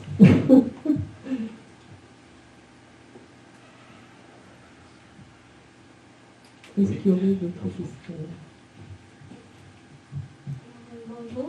Bonjour. Je m'appelle Hind et je suis étudiante en architecture au département d'architecture de Tlemcen. Ce n'est pas vrai, franchement, une question. Tu es venu de Tlemcen Oui. ce soir? Donc, Exprès, oui. Bravo. merci. Merci à vous d'être venu. Mm. Ceci n'est pas une question, mais j'aimerais plutôt avoir votre vision. Oui. Dernièrement, j'ai effectué un voyage à Radaya Mm. et j'ai essayé de revenir sur les pas d'André Ravero. Et comme par hasard, on a séjourné à une maison d'hôte qui s'appelle Caravansérail. Oui. Et j'ai vu un bâtiment qui m'a captivée. Oui. Et j'ai tourné autour, et le gérant est venu, il m'a dit, vous savez, André Ravero a vécu ici. Oui, oui. Et j'étais complètement impressionnée. C'est J'ai vrai. visité la maison, etc. Mm. Et j'aimerais savoir ce que vous avez vécu là-bas, Ah ce que bah, vous retenez de cet endroit. bah, vraiment qu'il y a des choses extraordinaires. En fait, moi, la nuit, il m'est arrivé de rêver que je montais les escaliers, enfin voilà, oui, c'était fantastique. Hein. Franchement, ce rapport à l'espace, à la terrasse, La comment? vue qu'on a à partir de ces terrasses-là. Oui. Alors bon, je pense qu'il a quand même un peu aménagé autour hein, par rapport à ce qu'on avait vu. Mais bon, moi, je ne sais pas comment le qualifier, mais personnellement, bon, j'étais jeune, hein. Donc je n'avais pas encore le regard d'architecte, mais en tant que jeune, j'étais heureuse et bien et à l'aise dans cette maison-là. Merci. Je t'en prie. Donc, bonjour, je me présente, Radia Robert, architecte à l'OPJ. Et j'étais, avant ma carrière architecturale, j'ai commencé avec M. Tahraoui. Donc j'ai appris chez lui en premier lieu. Et j'ai contribué aussi au début à Medinet. Donc ma question c'est à propos des logements économiques à Sidi Abbas. Donc comment a été reçu le projet par les habitants? Et est-ce qu'ils se sont bien adaptés ou est-ce qu'ils ont effectué des changements? Bon, ouais, alors ça c'est une question délicate, on va dire. Bon, alors ce qu'il faut savoir, c'est que André n'a pas pu voir déjà ni la fin de la construction, ni l'emménagement des personnes, parce que bon, il y a eu des événements qui ont fait qu'il a dû quitter l'Algérie à ce moment-là. Bon, je peux raconter un peu, c'est la petite histoire. Il recevait des stagiaires à l'époque, et il y a un architecte qui est venu là, qui voulait être stagiaire, c'était un Français qui était envoyé par Gilles Perrodin d'ailleurs, qui est un architecte qui était connu. Et donc il arrive, et puis là, le directeur lui a dit, bah non, il n'y a plus de stagiaires, là en ce moment, ils avaient décidé provisoirement de plus recevoir de stagiaires, et l'autre a cassé la figure au directeur. Donc et mon père a été considéré comme un peu responsable de cette histoire. Ce qui fait que ça a mis fin à sa collaboration. Alors en plus, l'autre qui était en prison demandait à ce que mon père le sorte. Il a dit non, là tu m'as mis vraiment dans la barre, tu te débrouilles. Non, c'était un peu dur. Ça a été un choc terrible pour mon père. Hein. Vraiment, ça a été atroce, mais bon voilà, c'est comme ça. Et il n'a pas pu voir. Il n'est pas retourné à Gardaïa parce qu'il avait peur de ce qu'il verrait. Voilà. Donc il a dit, j'ai des merveilleux souvenirs, je préfère rester sur ces souvenirs. Donc ma mère et moi, on y est allés, chacune. Donc je suis retournée là-bas. Bon, la poste, la pauvre, elle a beaucoup été transformée. Donc bon, mais ce que je peux comprendre aussi. Bon, c'est compliqué en fait. André a fait une innovation à Sidi Abbas dont je n'ai pas parlé ici, c'est qu'il a fait une cuisine à mi-niveau. Parce que en fait, il s'est dit, traditionnellement, les gens se transportent avec des canounes d'en bas sur la terrasse. C'est-à-dire qu'en hiver, ils font leur cuisine, par exemple, en bas, et puis la belle saison, à la terrasse. Il s'est dit, là, on va amener le gaz, puisqu'il y a la modernité. Donc le gaz, ça va être cher d'avoir une installation de gaz en bas et en haut. Donc il s'est dit, pour résoudre le problème, je vais faire une cuisine à mi-hauteur. Voilà. Et donc comme ça, il y avait des petites ouvertures qui permettaient, donc il y avait la famille qui pouvait faire à manger là, et qui pouvait donc soit donner des plats en haut, soit en bas. Ça n'a pas marché. Alors lui était persuadé que les gens n'ont pas voulu ça parce qu'on ne leur avait pas expliqué. Moi, quand j'y suis allée, j'avais un regard un peu plus détaché, donc j'ai essayé d'interroger les gens. Je me suis rendu compte qu'il avait fait quand même une cuisine un peu petite, parce qu'il avait un peu l'obsession de faire les choses petites, vraiment. Bon, puis c'était économique aussi. Mais les familles, en fait, elles font à manger, il y a toute la famille qui est autour. La grande famille. Et je crois que ça, il ne l'avait pas saisi, il n'avait pas mesuré. Et par ailleurs, j'ai eu des remarques de gens qui ont dit oui, mais quand le petit truc est ouvert pour donner les plats en bas, on voit les jambes des femmes. Et donc je crois que ça, c'est pareil, ils n'avaient pas réalisé ces choses-là. Donc en fait, les gens ont supprimé cette cuisine à cette hauteur et l'ont mise en bas. Il y avait un autre truc aussi que j'ai observé, c'est que le mur masque, il y avait beaucoup de murs masques cassés. Et là, je me suis dit, mais pourquoi ils l'ont cassé? Et en discutant avec ceux de la famille M, dont je ne dois pas prononcer le mot pour qu'ils ne soient pas envahis, eux, en fait, ils avaient des pigeons rentraient entre les deux, et puis donc faisaient, c'est ce que, on imagine. Donc les gens de la famille M avaient mis des petites grilles auxquelles André n'avait pas pensé. Mais les autres personnes n'ont pas pensé forcément à faire ça. Donc soit ils ont rempli, soit ils ont cassé. Et c'est dommage, parce que du coup ça perd complètement de son intérêt. Et c'est vrai qu'on aurait pu, voilà, s'il y avait, si André l'avait su, voilà, s'il y avait des échanges, s'il avait été là, je pense qu'il aurait pu intervenir pour que les choses s'arrange, quoi, mais non, ça n'a pas été possible, donc voilà, c'est comme ça. Alors je pense qu'il y a, en plus, ce qui s'est passé, c'est que les familles se sont agrandies, parce que là, c'était un peu pour des fonctionnaires, c'était prévu, mais les familles se sont agrandies, et ont agrandi les maisons, donc, mais ça, il avait prévu que ça puisse s'agrandir, seulement, ça s'est fait d'une manière un petit peu, on va dire, non contrôlée, donc bon, je ne suis pas sûre que tout le monde ait apprécié la maison. Voilà, je ne sais pas. En fait, je ne sais pas. Moi, j'ai rencontré des gens qui avaient l'air contents d'être dedans. Il y a un truc qui était intéressant aussi dans ce qu'il a fait, c'est la chicane. C'est-à-dire que quand on se promène dans la rue, et on en parlait de cette histoire de chicane, et en fait, la scrifa, en fait, c'est ça, scrifa. Donc il a prévu une scrifa, ce qui fait quand on ne regarde pas, on peut laisser la porte ouverte, comme traditionnellement, et on ne voit pas à l'intérieur.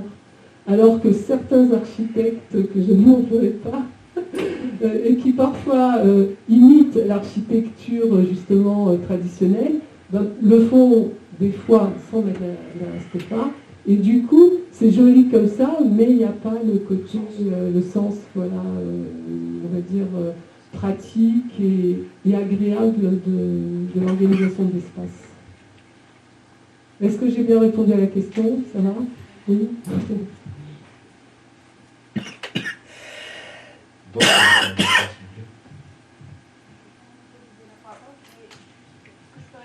Oui, bien sûr. S'il n'y a pas d'autres, je ne voudrais pas monopoliser la parole. Ce que vous venez de dire à propos des modifications, ça me fait rappeler une phrase de Corbusier, puisqu'on en a parlé, à propos de Pessac. C'est les logements qui ont été énormément modifiés et qui ont fait l'objet d'une étude socio-architecturale par Philippe Boudon. Et dans le livre d'ailleurs que moi moi, personnellement, j'ai beaucoup de plaisir à le lire, à le relire. Il y avait une phrase de Corbusier qui disait, bon, je ne me rappelle pas très bien, dans la vie, je ne sais pas s'il dit l'habitant ou les gens ont raison, Oui. et l'architecte a tort. Oui, non, mais c'est sûr. Oui, non, mais bien sûr, ça, il faut l'admettre, je pense. Oui. Et puis, André disait, on reproche beaucoup de choses à Le Corbusier, et aussi à lui, hein, certainement, mais c'est celui qui fait, voilà, au moins il a fait des choses, au moins il a innové, au moins il a essayé. C'est facile de critiquer quand on ne fait pas.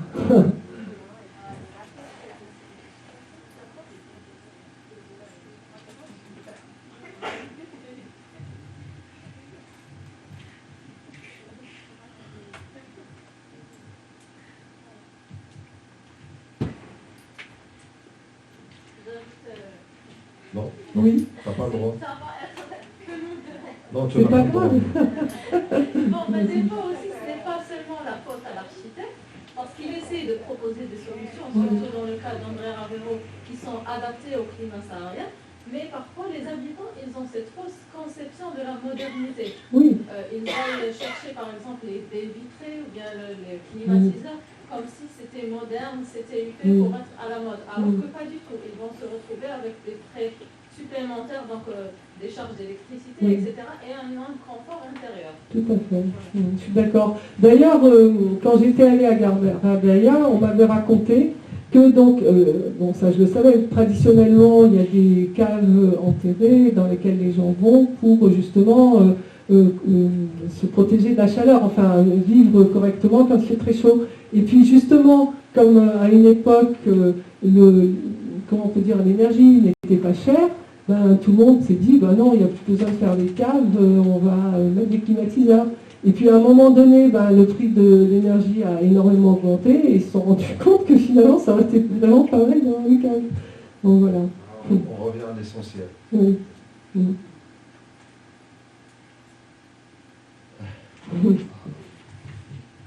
Le voile. Bonsoir tout le monde, Taïbi Amin, enseignant au département d'architecture. Alors il y a quelques années, on a eu avec les étudiants à faire un travail sur Ravero, enfin on a ça sur le trace d'André Ravero. On a eu à visiter la maison à Toté, qu'il cite dans le livre du local, de l'universel local. Oui. Donc, mais c'était pas très, disons, développé ce qu'il disait à propos de cette maison. J'aimerais bien, si possible, enfin, avoir une orientation par rapport à cela et qu'est-ce qu'il a fait au niveau de cette... Il faut aller au bus, hein. Il faut les archives. Voilà. Il faut avoir quelque chose. Tout est là-bas. Ouais, non, sincèrement, alors là, parce que moi j'ai collaboré, j'ai réécrit avec lui toutes les lignes, et sincèrement j'ai un peu oublié là, c'était en 2007, je ne l'ai pas relu avant de venir. Il disait quoi dessus je lui rends la balle là. Il disait quoi dont vous voudriez avoir un peu plus. Il disait qu'il avait fait quelques petites erreurs là-bas. Lui? Oui, et qu'il avait beaucoup appris de cette maison. Ah oui, Voilà. Il a fait quoi? Il a réhabilité? Oui, je pense qu'il a eu à refaire, je pense, des extensions. Ah ouais, c'est possible. Ça, et donc, voilà. Complètement, oui, là. Hein. Moi, je sais que, alors, ce qu'il m'a dit, oui. Juste un détail, justement, il avait dit que les détails de fenêtres, oui. Il avait plus observé au niveau de cette maison qu'ailleurs. Voilà. Donc, voilà un des détails qu'il avait cité par rapport à cette... moi, alors, ce dont je me souviens, effectivement, je ne me souvenais pas que c'était la maison architectée, mais je me souviens qu'il avait dit effectivement que s'il devait refaire des choses, c'est les tailles des fenêtres, c'est ce que j'avais, effectivement, ça m'y a fait penser, que des fois il a fait des fenêtres trop grandes et qu'il aurait fait des fenêtres plus petites, oui. Parce qu'au départ, et même, je pense à la Poste, hein, même pas que à Architecture, même dans ce qu'il a construit, à la Poste, il aurait fait des fenêtres plus petites, si c'était à refaire.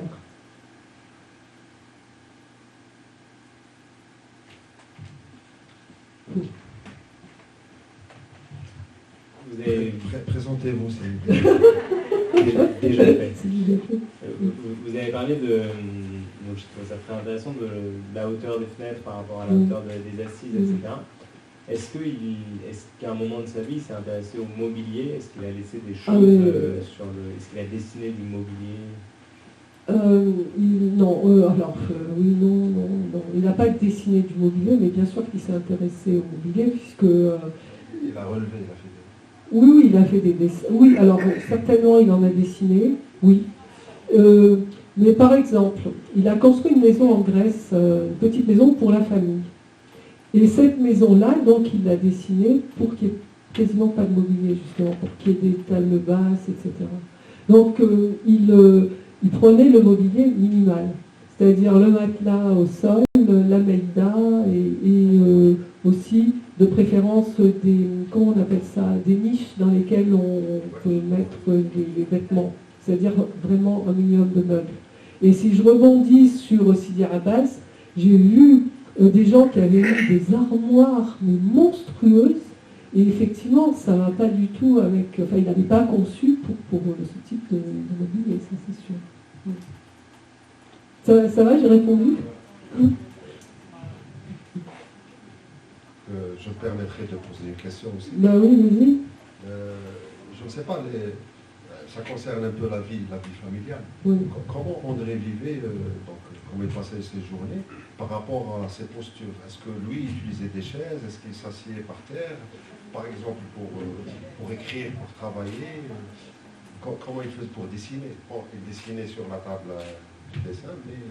Enfin, il dessinait partout. Ah oui. Alors, position assise? Oui, il dessinait dans toutes les positions, debout, assis. Il avait toujours son carnet. Il avait une pochette dans laquelle il avait un carnet et des stylos. Et dès qu'il venait une idée, je crois qu'il s'arrêtait, il sortait le carnet, il dessinait, il écrivait. Alors, il avait conçu, on va dire que chez nous, il avait conçu un peu des mobiliers, effectivement, pour être assis en tailleur. Voilà. Donc les 3/4 étaient prévus pour être assis en tailleur. Il y avait quand même des chaises et des tables. Et quand il a été âgé, pour travailler, il était assis sur une chaise, mais comme pour la détente et tout, il était en tailleur. Et après, il a eu de l'arthrite, alors là, c'est devenu plus compliqué. Mais il avait 88 ans quasiment. Il y avait aussi les toilettes à la turque. Hein. Il était comment on peut dire, il trouvait que c'était la meilleure des manières de toilettes. S'adapter. Pardon? Plutôt de s'adapter.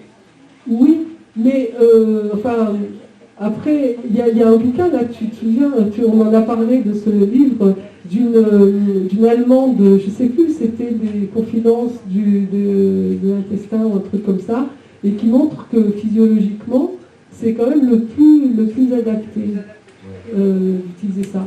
Alors, il a toujours, donc nous, on avait des toilettes à la turque à la maison, en Ardèche, et dans sa maison de Grèce, il y en a. Et donc, les invités, des fois, avaient du mal.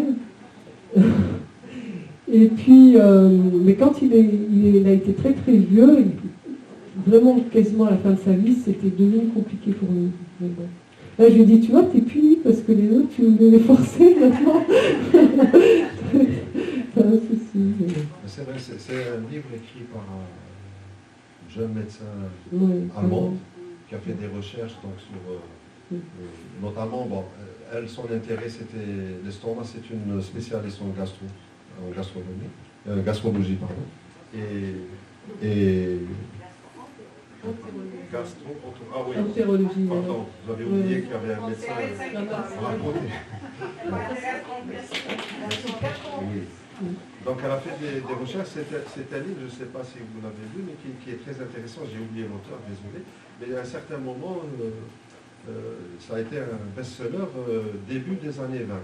Et donc à travers des recherches, donc, elle a trouvé que la position justement, par exemple pour aller aux toilettes, c'est le siège. Elle utilise le mot arabe, pas turc. Oui. Le siège arabe était le plus recommandé. Et elle fait avec des dessins.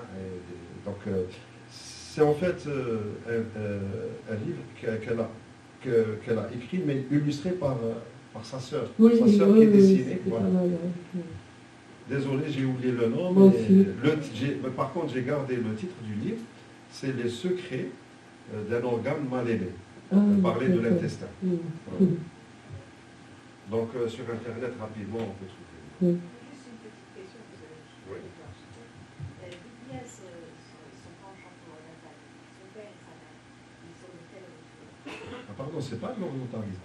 Enfin, ce penchant, est-ce qu'il avait un père Non, non, pas du tout. Alors en fait, non, ma mère avait de la famille sicilienne. Oui, non, mais je te dis, je vous dis, oui, non, ils n'étaient pas du tout. Oui, mon père était français de souche. Alors après, je sais pas, il y a peut-être des influences parce que franchement, il ressemblait beaucoup quand il était habillé là avec son turban et tout. On se confondait avec les Mozambiques. Oui, on pouvait le confondre. Donc il y a certainement eu des Sarrasins qui sont passés dans le coin. Mais je dirais que, bon, en tout cas, de culture, il n'était pas orientaliste. Mais en fait, sincèrement, je pense que c'est parce qu'il se serait retrouvé au pôle Nord où il aurait fait des igloos, et il serait intéressé aux igloos, il se serait retrouvé ailleurs, ou peut-être qu'il aurait fait pareil. Mais en fait, lui, ce qui lui faisait mal, c'est de voir que l'architecture du pays, comme ici, donc le pays où il travaillait, où il avait été amené à travailler par le hasard complet, était malmenée, en fait que l'architecture était malmenée, à la fois dans les transformations qu'on apportait aux maisons anciennes que les Occidentaux, entre guillemets, ont apportées, et qui faisaient qu'on en changeait la destination et qui les rendait moins confortables, comme ce que je disais par rapport aux vidéos, et que aussi on construisait des maisons, on construisait des immeubles, en fait, on va dire la civilisation occidentale, alors excusez-moi l'Institut français, mais je vais avoir peut-être un peu quelques, on va dire, quelques critiques par rapport à un certain regard que n'ont pas tous les Occidentaux, mais il y a beaucoup d'Occidentaux qui essayent d'imposer leur manière de fonctionner comme étant universelle. Elle est respectable, comme toutes les manières, mais André disait qu'elle n'est pas universelle.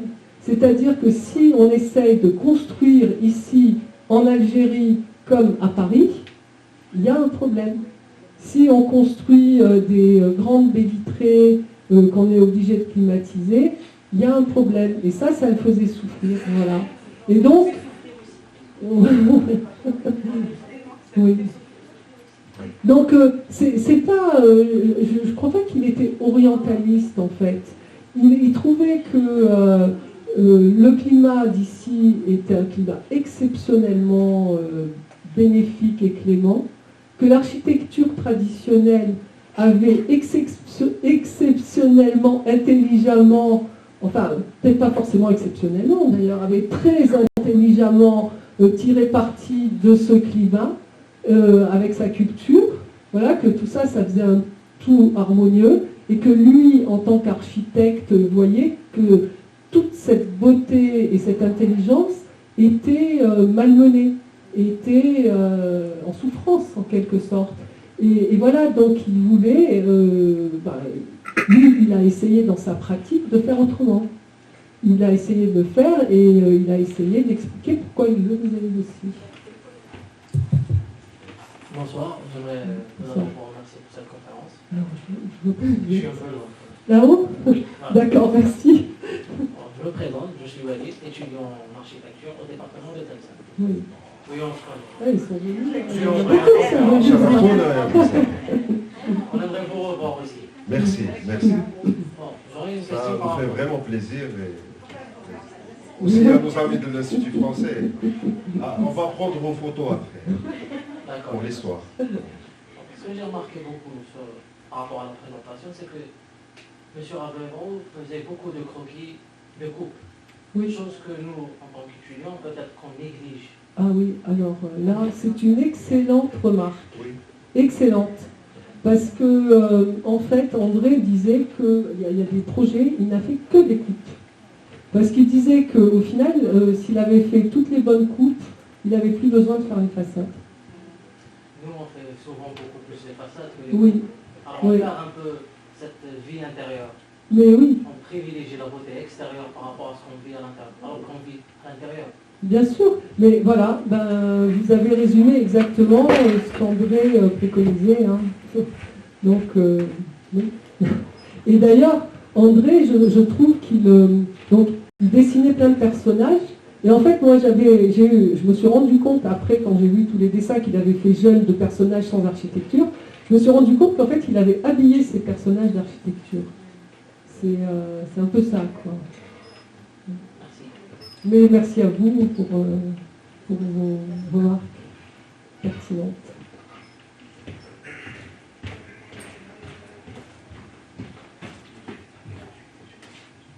Bonsoir, merci de votre présentation. Je suis Madame Zelat, également enseignante au département d'architecture. Oui. J'en parlais rien que ce matin à mes étudiants pour les inciter à venir assister et ici et au département. Et bien sûr, les références sont là, les livres de votre père, je vais dire ainsi, nous manquent. Donc, moi, je voudrais savoir s'il y a une réédition, parce qu'on les présente aux étudiants, on leur dit essayez de les trouver en librairie. Je ne comprends pas ce qui se passe. Sincèrement, je ne comprends pas ce qui se passe. Normalement, il y a les éditions Parenthèses, je pense que vous connaissez, qui avaient promis de rééditer le MZAP. Ça fait des années. À chaque fois que je l'appelle, je lui dis mais alors, il me dit non, pas de problème, bientôt. Et de mois en mois, ça se repousse. Je ne comprends pas ce qui se passe. Alors pareil, pour du local à l'universel, il y avait les éditions Barza qui étaient censées les éditer. Pareil, je comprends pas. C'est un mystère. Et on les a, les ouvrages, de toutes les manières. Oui, mais vous les avez, mais les jeunes, là, il y en a peut-être qui aimeraient bien... À la bibliothèque, au département d'architecture, on les a. Et ils ont toujours été une référence, surtout pour les étudiants. Ici à Oran, on les a et en nombre quand même. Il y en a une dizaine. Ah oui, quand même. Bon, ça va. Moi, je leur ai dit que c'est des livres à avoir dans cette bibliothèque. Oui. Bien sûr. Eh ben oui, mais là, bon, écoutez, ça fait... il faut dire que le Covid est passé par là. Donc il devait être édité juste au moment du Covid, enfin juste avant. Donc ça a retardé, mais bon, quand même, là, le Covid est passé. Je comprends pas. Voilà.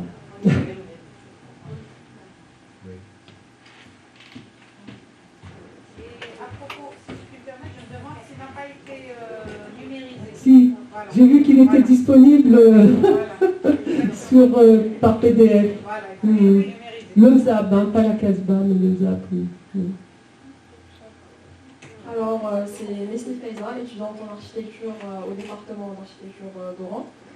Je ne sais pas si ma question est pertinente, mais je voulais demander, vous aviez cité que s'il aurait été au pôle Nord, il aurait fait des igloos. Oui. Mais si c'était retrouvé par exemple au nord de l'Algérie, où le paysage a été beaucoup altéré par l'architecture coloniale, qu'est-ce que vous pensez qu'il aurait fait? Alors, le nord de l'Algérie, par exemple, Pour Alger... citer Tlemcen, par exemple. Ouais. André a fait des projets à Alger qui n'ont pas été construits. Donc il a fait un ministère de la Défense ou de la Justice, je ne sais plus, un musée, qui n'ont pas été construits. Non, il n'y a pas de raison. Non. Alors je vous invite à aller voir les archives du ministère. On va tous y aller. On va réserver un avion. On va atterrir sur le pont. Donc il a fait une architecture adaptée au lieu. Voilà, c'est tout. Il ne va pas être influencé par ce qu'il y a autour. Ce que je fais juste pour rebondir, c'est important. Elle a dit, pardon, si je peux reprendre, l'architecture du nord de l'Algérie qui a été modifiée altérée par la colonisation française. mais ce qui a été construit par la colonisation française fait partie du patrimoine algérien. Il faut quand même, je ne sais pas si altérer le bon, mais ça fait partie de notre patrimoine. Oui, c'est des choses à connaître, bien sûr. Et 80% de Tlemcen a été détruit. Oui. 80%. Oui, c'est vrai. Oui, j'ai visité Tlemcen et j'avoue que c'est vrai que ça fait mal. Oui. Je comprends. Je comprends vraiment ce que peuvent ressentir les gens. Et alors, je me souviens que j'avais visité Tlemcen, c'était il y a longtemps. C'était un séminaire auquel André a participé, du coup. Et en fait, le taxi qui nous a amenés, nous disait qu'il avait vécu dans la Casbah, la Médina, donc ce qui restait de la Médina de Tlemcen, qu'il ne restait pas grand-chose, mais il en restait un peu, pour lui c'était formidable, et qu'il avait dû quitter pour habiter un appartement, et qu'il souffrait beaucoup. Voilà. Moi je dirais, il y a plein de jeunes architectes là, qui sont à Oran, à Tlemcen, etc. C'est leur boulot maintenant. Hein. Absolument. Absolument. Oui. Absolument. Nous, on a le bon rôle. Hein. Je crois pour les jeunes de faire des choses. Non, plus sérieusement, moi je... Non mais c'est très sérieux ce que je dis, attends. C'est pas du tout une blague, hein. Attends, plus sérieusement par rapport à ce que j'ai dit moi. Ah oui, d'accord. Juste une information et une précision par rapport à ce qui se passe autour de l'architecture patrimoniale en général. On a tendance à croire très souvent que, c'est vrai, l'héritage d'André Ravero, comme tant d'autres, autour de l'architecture traditionnelle, vernaculaire, c'est fait pour l'histoire et c'est fait pour la culture. Alors que non, c'est fait justement pour s'en inspirer. Et je note, même ici en Algérie, il y a de petites tendances comme ça qui se sont imprégnées par cet esprit, pas forcément d'André Ravero, mais par sa philosophie, on va dire, et puis ils se rejoignent dans l'idée qu'il faut toujours aller vers une architecture située, c'est-à-dire qui respecte le site et les caractéristiques du site, donc le contexte géographique et socio-culturel, donc par rapport au site, et en même temps qui respecte la personne. Et là, aujourd'hui, les années 20, les dernières années, on voit réapparaître. Et notamment, je connais quelques exemples à travers justement le réseau Alada et aussi le réseau de Maya Ravero. J'ai fait connaissance avec des architectes qui travaillent sur cette tradition et qui maintenant en France réalisent avec des procédés traditionnels. Il y a un retour à la paille, il y a un retour à la terre, au bois, et ils construisent suivant le site et la situation. Et ce sont pas des copies de l'ancien. C'est un petit peu ça que je voulais montrer. Mais c'est vraiment, on peut très bien faire de l'architecture contemporaine, adaptée au mode de vie actuel, avec les principes, c'est ce que tu disais, que les anciens ont utilisés. Et c'est ça qu'il faut vraiment intégrer. Et moi, c'était le message que j'avais envie de faire passer. C'est de dire que ce n'est pas du passéisme. On peut le faire aujourd'hui. On peut. Et d'ailleurs, ça se fait et ça se réalise et ça se concrétise. Et vous avez des exemples concrets, par exemple sur Medinati numéro 8, consacré au patrimoine. Il y a un exemple maison éco, fait un architecte qui fait partie du réseau aussi de Maya Ravero, Walker. Oui, Éco-Bâtir, c'était le réseau. Donc le réseau Éco-Bâtir, Walker Heinrich, il a construit à Poissy une maison avec de la paille. Il n'a pas c'est une maison que j'ai visitée et elle est entièrement en matériaux écologiques et on l'a visitée au mois d'août. Croyez-moi, on n'avait pas besoin de climatiseur. Et vraiment, il y a tout un article là-dessus sur Madinati numéro... pardon, non, pas numéro 8, numéro 9. Par contre, le numéro 8, il parle du travail d'une agence d'architecture qui s'appelle Vivarchi dans la région parisienne, qui revient aux anciens procédés.